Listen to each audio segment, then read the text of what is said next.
Assalamu alaikum students. Our next topic in the matrix series is types of matrices. First type is row matrix. ठीक है. A matrix which has only one row is called the row matrix. ठीक है. ऐसा matrix जिसके अंदर सिर्फ हमारे पास एक रो हो उस मैट्रिक्स को हम बोलते हैं रो मैट्रिक्स. अगर आप जनरली देखें तो AI1 AI2 AI3 so on AIN, जहाँ पे आई जो है वो कोई भी हो सकती है. रो फर्स्ट रो हो सकती है, सेकंड रो, थर्ड, आई की वैल्यू कुछ भी हो सकती है. ठीक है. ऐसा मैट्रिक्स जिसमें हमारे पास सिर्फ एक रो हो, यानी कि ऐसा मैट्रिक्स जिसका ऑर्डर 1/n हो. ठीक है. जिसमें वन रो हो और कॉलम जितने मर्जी हो अप टू n टर्म्स तक हो, उस टाइप के मैट्रिक्स को हम बोलते हैं रो मैट्रिक्स. फॉर एग्जांपल यहाँ पे एक मैं मैट्रिक्स लिखती हूँ 1 2 3. ठीक है. ये इस मैट्रिक्स में हमारे पास रोज कितनी है, रो कितनी आ गई 1, और कॉलम इसमें कितने हैं 3. तो जिस मैट्रिक्स में 1 रो आ जाए उस मैट्रिक्स को हम बोलते हैं row matrix. Second type of matrix is column matrix. A matrix which has only one column is called the column matrix. ठीक है. ऐसा मैट्रिक्स जिसमें सिर्फ वन कॉलम हो उसको हम क्या बोलेंगे, कॉलम मैट्रिक्स. सपोज 2 4 6 8, ये एक मैं मैट्रिक्स लिख रही हूँ. इस मैट्रिक्स में हमारे पास कॉलम्स, रोज़ कितनी है, रोज़ काफ़ी ज़्यादा है, लेकिन कॉलम कितना है, सिर्फ एक ही कॉलम है. यानी ऐसा मैट्रिक्स जिसका ऑर्डर क्या हो, n/1 ऑर्डर हो. यानी इस केस में तो हमारे पास यहाँ से इसका ऑर्डर क्या आ गया है, रोज़ कितनी है 1 2 3 4 रोज़ हैं और कॉलम्स कितने हैं 1 है.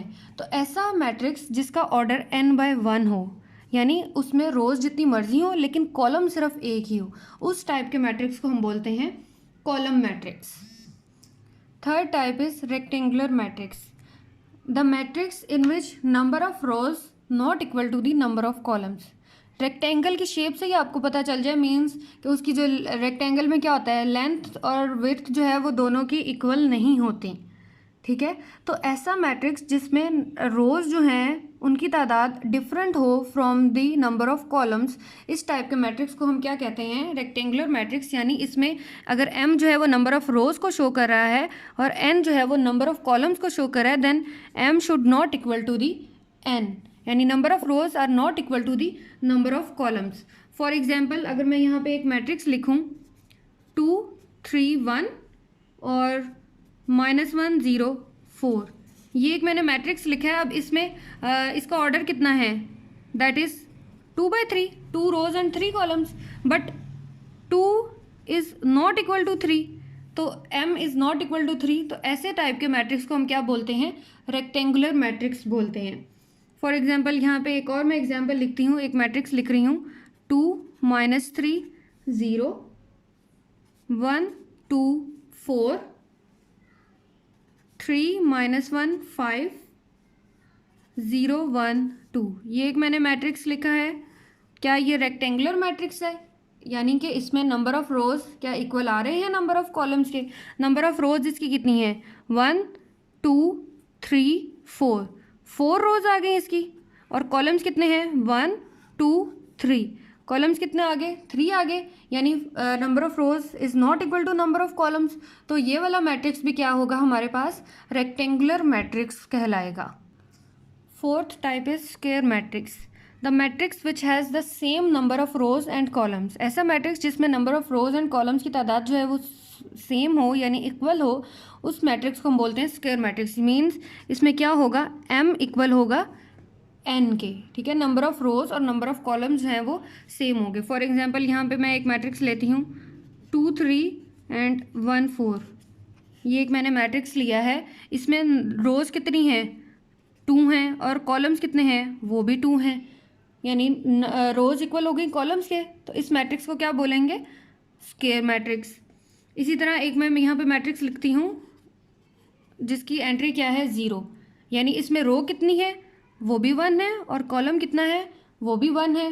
That is also an example of square matrix. या एक और एग्जाम्पल ले लें 1 1 2 2 -1 8 3 5 4. ये एक मैंने मैट्रिक्स लिखा है. इसकी रोज़ कितनी है, इसकी रोज़ है 3 और इसके कॉलम्स भी कितने हैं 3. तो ये हमारे पास कौन सी टाइप का मैट्रिक्स होगा, square matrix. Fifth type is diagonal matrix. Diagonal matrix से पहले आप लोगों को एक टर्म पता होनी चाहिए, प्रिंसिपल डायगोनल।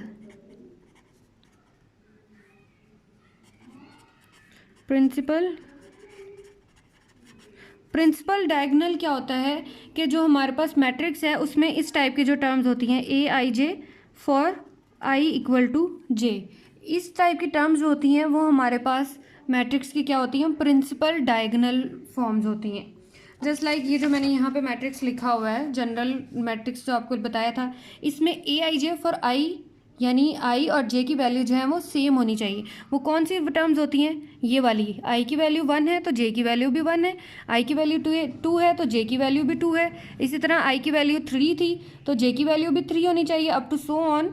स्क्वायर मैट्रिक्स की बात होगी, ये बेसिकली वैसे स्क्वायर मैट्रिक्स नहीं है, लेकिन अगर यहाँ पे ए एम एम हो जाए तो फिर ये हमारे पास स्क्वायर मैट्रिक्स बन जाता है। ठीक है, तो ये वाले जो मेन एलिमेंट्स हैं डायगोनल के, इनको हम बोलते हैं प्रिंसिपल डायगोनल, जिनमें आई वैल्यू इक्वल होती है जे के। यानी इसमें किस टाइप के एलिमेंट्स होंगे, A11, A22, A33, A44 up to so on ANN तक इसमें जो होंगे वो एलिमेंट्स होंगे। तो ये वाले जो सारे एलिमेंट्स हैं ये हमारे पास मैट्रिक्स के क्या होते हैं, प्रिंसिपल डायगोनल एलिमेंट्स होते हैं। अब बात आ जाती है डायगोनल मैट्रिक्स की, कि डायगोनल मैट्रिक्स क्या होता है। तो डायगोनल मैट्रिक्स क्या है, let A equal A I J be a square matrix of order N. जो मैट्रिक्स स्क्वायर मैट्रिक्स है उसमें जिस लाइक के ऊपर एग्जाम जो मैंने आपको एक्सप्लेन भी किया था कि इस मैट्रिक्स का ऑर्डर क्या है, 2x2, 1x1, 3x3 है, तो आप 3x3 लिखो या खाली 3 से भी कह दो और मेंशन कर दो कि वो स्क्वायर मैट्रिक्स है, तो ये ऑब्वियस बात होगी कि उस मैट्रिक्स का ऑर्डर जो है वो 3 है, बजाय इसके कि आप इसको m/n इस फॉर्म में लिखें या m/m लिखो। m/m का क्या मतलब है, m ही लिख दें, या अगर n/n की बात हो रही है तो सिंपल n ही लिख दें। ठीक है, तो अब एक स्क्वायर मैट्रिक्स है, उसका ऑर्डर क्या है, n। इफ़ एलिमेंट जो ए आई जे इक्वल 0 हो for all I not equal to J, यानी जहाँ पे आई और जे की वैल्यूज़ जो हैं वो डिफरेंट होंगी, उनके लिए एलिमेंट की वैल्यू क्या होगी, 0 होगी, और जहाँ पे आई और जे जो हैं वो इक्वल होंगे वहाँ पे एलिमेंट जो होगा वो नॉट इक्वल टू 0, यानी 0 के अलावा वैल्यू देगा। तो उस टाइप के मैट्रिक्स को हम क्या बोलते हैं, डायगोनल मैट्रिक्स। जस्ट लाइक यहाँ पे मैं एक लिखती हूँ जिसकी डायगोनल एंट्रीज, बेसिकली यहाँ से क्या समझ रहा है कि प्रिंसिपल डायगोनल में कोई ना कोई आंसर होगा, 1 हो सकता है, 2 हो सकता है, 3, 0 भी हो सकता है। ठीक है, लेकिन जो प्रिंसिपल डायगोनल के अलावा जो बाकी सारी एंट्रीज हैं इस मैट्रिक्स की, डायगोनल मैट्रिक्स की, वो क्या होती हैं, वो 0 होती हैं। ठीक है, तो यहाँ से मैं एक मैट्रिक्स लिख रही हूँ, 1 0 0 0 2 0 0 0 3। ठीक है, ये जो मैंने एक मैट्रिक्स लिखा है इसमें प्रिंसिपल डायगोनल एंट्रीज कौन सी हैं, ये वाली प्रिंसिपल डायगोनल एंट्रीज हैं 1 2 3। बट प्रिंसिपल डायगोनल के अलावा जो बाकी सारे एलिमेंट्स हैं या एंट्रीज जो हैं वो यहाँ पे क्या हैं, 0 हैं। इसी तरह एक और एग्जांपल ले लें, 0 1 0 0 0 0 2 0 एंड 0 0 0 4। अब इसमें प्रिंसिपल डायगोनल की एंट्रीज कौन कौन सी हैं, ये वाली सारी, ये सारी जो प्रिंसिपल डायगोनल की एंट्रीज हैं 0 1 2 4। देखो प्रिंसिपल डायगोनल में भी 0 आ गया, लेकिन प्रिंसिपल डायगोनल के अलावा बाकी सारे जिस मैट्रिक्स में जो एंट्रीज हैं वो 0 होंगी, उस मैट्रिक्स को हम बोलते हैं diagonal matrix. Sixth type is scalar matrix. Let A equal A I J be a square matrix of order N. इसके लिए मैट्रिक्स क्या होना चाहिए, स्क्वायर मैट्रिक्स होना चाहिए। स्क्वायर मैट्रिक्स मीन्स कि उसके नंबर ऑफ रोज इक्वल होने चाहिए नंबर ऑफ कॉलम्स के।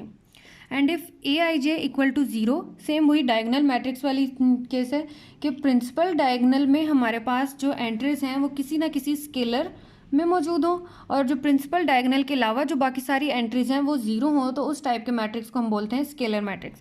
यानी जो प्रिंसिपल डायगोनल के एलिमेंट्स हैं वो किसी ना किसी नंबर के स्केलर में आ रही हों। अब यहाँ पे एक ही नंबर होना चाहिए। अब ये जो फर्स्ट मैंने मैट्रिक्स लिखा है ये स्क्वायर मैट्रिक्स ऑफ ऑर्डर 2 का, इसमें जो स्केलर यूज़ करें वो क्या करें, प्रिंसिपल डायगोनल पे स्केलर 7 है। इसी तरह ये मैट्रिक्स है, इसका ऑर्डर कितना है, 3, और इसके प्रिंसिपल डायगोनल में जो स्केलर्स आ रहे हैं वो क्या है, ए आ रहे हैं, यानी प्रिंसिपल डायगोनल पे एंट्रीज कोई ना कोई स्केलर आ रही है, और इसके अलावा जो सारे नंबर्स हैं वो हमारे पास यहाँ पे क्या आ गए हैं, 0 आ गए हैं। तो इस टाइप के मैट्रिक्स को हम बोलते हैं स्केलर मैट्रिक्स। स्केलर मीन्स कोई भी ऐसा नॉन जीरो नंबर यहाँ पे मौजूद होना चाहिए, ठीक है। 7th type is unit matrix और आइडेंटिटी मैट्रिक्स। इसमें भी हमारे पास मैट्रिक्स क्या होगा, स्क्वायर मैट्रिक्स होगा, और उसमें जो है हमारे पास जो एंट्री ए आई जे है वो इक्वल टू 0 हो for I not equal to J. जहाँ पे आई जो है और जे जो है वो इक्वल नहीं होंगे उस केस में एंट्री क्या होगी, 0 होगी, और जहाँ पे आई और जे इक्वल होंगे means I J means row और कॉलम जो है वो सेम होंगे, वहाँ पे एंट्री क्या होगी, 1 होगी। तो इस टाइप के मैट्रिक्स को हम बोलते हैं यूनिट मैट्रिक्स या आइडेंटिटी मैट्रिक्स। जस्ट लाइक यानी जो प्रिंसिपल डायगोनल एंट्रीज हैं वो हमारे पास 1 होंगी, 1 के अलावा जो बाकी सारी एंट्रीज हैं वो क्या होंगी, 0 होंगी, means A I J will be 0 for I not equal to J. अब यहाँ पे ए आई जे यहाँ पे क्या है, that is A1 1 is not equal to 2, यहाँ पे एंट्री क्या, 0 आ गई। अब यहाँ पे एंट्री ये कौन सा नंबर है यहाँ पे, दैट इज़ A22। तो अगर i इक्वल जे होगा तो उसके लिए आंसर क्या आना है, वो 1 आना है। तो इस टाइप के मैट्रिक्स को हम बोलते हैं यूनिट मैट्रिक्स। ये बेसिकली मैंने ऑफ ऑर्डर n के लिए लिखा है। तो यूनिट मैट्रिक्स या आइडेंटिटी मैट्रिक्स को हम इस सिंबल i और ये फिर उसके सबस्क्रिप्ट में लिखते हैं n का मतलब है कि इस मैट्रिक्स का ऑर्डर कितना है, n। इसी तरह अगर मैंने लिखना हो an identity matrix of order 3 तो वो किस तरीके से होगा, I3 that is equal to 1 0 0 means उसमें 3 रोज होंगी और 3 ही कॉलम होंगे, ठीक है। That is the identity matrix of order 3। नल और ज़ीरो मैट्रिक्स। अब इसमें हमारे पास स्क्वायर मैट्रिक्स भी हो सकता है और रेक्टेंगुलर मैट्रिक्स भी हो सकता है। दोनों मैट्रिक्स में अगर हमारे पास हर एलिमेंट जो हो 0 हो तो उस टाइप के मैट्रिक्स को हम बोलते हैं नल मैट्रिक्स और ज़ीरो मैट्रिक्स। अगर कोई m/n का मैट्रिक्स है तो उसको हम रिप्रेजेंट करते हैं O m/n इस तरीके से। O मीन्स कि हमारे पास ऐसा मैट्रिक्स जिसके सारे एलिमेंट जो हैं वो 0 हैं। फॉर एग्जाम्पल यहाँ पे मैं एक एग्जाम्पल लिखती हूँ 0 0। एक मैट्रिक्स लिखा है जिसका ऑर्डर क्या है, दैट इज़ 1/2 इसका ऑर्डर है, that is a null matrix और ज़ीरो मैट्रिक्स है। यहाँ पे एक मैं लिखती हूँ 0 0 0। ये वैसे तो कॉलम मैट्रिक्स भी है जिस तरह ये रो मैट्रिक्स भी है, लेकिन ये यहाँ पे क्या है, ये नल मैट्रिक्स भी है क्योंकि यहाँ पे हमारे पास सारे एलिमेंट जो हैं वो 0 हैं, और उसके अलावा ये रेक्टेंगुलर मैट्रिक्स भी है, ठीक है। ये बहुत सारे मैट्रिक्स बन रहे हैं। इसका ऑर्डर यहाँ से क्या होगा, रोज इसकी कितनी है, 3, कॉलम कितना है, 1 है। या यहाँ से अगर हम एक स्क्वायर मैट्रिक्स की फॉर्म में लिखें 0 0 0 0, ये मैट्रिक्स कितना है, इसका ऑर्डर कितना है, that is 2/2, that is also है नल मैट्रिक्स और ज़ीरो मैट्रिक्स। इसी तरह 0 0 0 0। अब इस मैट्रिक्स का ऑर्डर कितना है ये देख लें, रोज कितनी है इसमें और कॉलम्स कितना है, ये ऑर्डर आप इसका कैलकुलेट भी कर सकते हैं, ठीक है। या आप खुद से इसको लिखेंगे कि इसका ऑर्डर कितना आता है, लेकिन इसमें सारे एलिमेंट्स क्या हैं, 0 है, तो ये मैट्रिक्स का होगा, that is the null matrix और ज़ीरो मैट्रिक्स।